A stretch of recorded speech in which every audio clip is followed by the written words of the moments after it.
Welcome to डीपीवीडी classes. आज हम लोग करने वाले हैं अपना एक्सरसाइज 10.1। 10.1 का हम लोग करने हैं क्वेश्चन नंबर सेकंड। तो सेकंड में क्या लिखा है, फिल इन द ब्लैंक्स, यानी कि जो नीचे ये जो ब्लैंक्स हैं इसमें हमें फिल करने हैं। तो सबसे पहले पहला क्वेश्चन देखते हैं क्या है। A tangent to a circle intersect it in dash point, यानी कि जो एक टेंजेंट है सर्कल पर कितने पॉइंट पर इंटरसेक्ट करता है।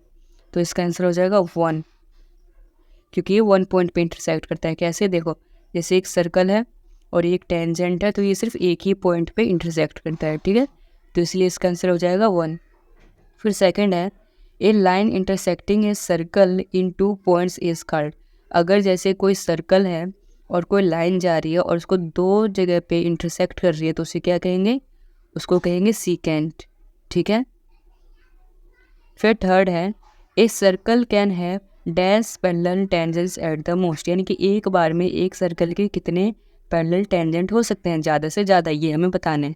तो देखो, जैसे एक हमारा ये सर्कल है छोटा सा, जैसे मैंने एक टेंजेंट इधर बना लिया और इसके पैरेलल बनाना है तो मैंने किधर बना लिया। अगर मैं इस तरीके से बनाऊँ तो 2 बनता है। अगर चलो मैं इसको इस तरीके से बनाऊँ, जैसे कि मैंने एक टेंजेंट यहाँ बना लिया और दूसरा यहाँ पे बना लिया, तब भी एक बार में 2 ही बनता है। यानी कि आप किसी भी तरीके से बनाओ, एक बार में एक सर्कल के ऊपर जो है वो 2 ही पैरेलल टेंजेंट हो सकता है, ठीक है। फिर फोर्थ आ जाता है, the common point of a tangent to a circle and the circle is curved, यानी कि जैसे मान लो कोई सर्कल है और एक टेंजेंट है, तो इन दोनों में कॉमन पार्ट क्या है, कॉमन क्या होता है जो दोनों में आता है। देखो, जैसे अगर मैं टेंजेंट देखूँ इस तरीके से तो ये पार्ट आ रहा है टेंजेंट में, और जब मैं सर्कल बनाता हूँ तो सर्कल भी ये पार्ट आ रहा है, यानी कि एक टेंजेंट और एक सर्कल में ये वाला पार्ट कॉमन है।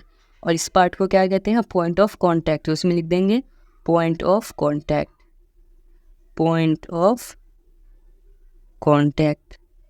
तो आई होप आपको ये सेकंड क्वेश्चन समझ आया है। सेकंड क्वेश्चन समझ आया तो जरूर लाइक और चैनल को सब्सक्राइब जरूर करना। Thanks for watching.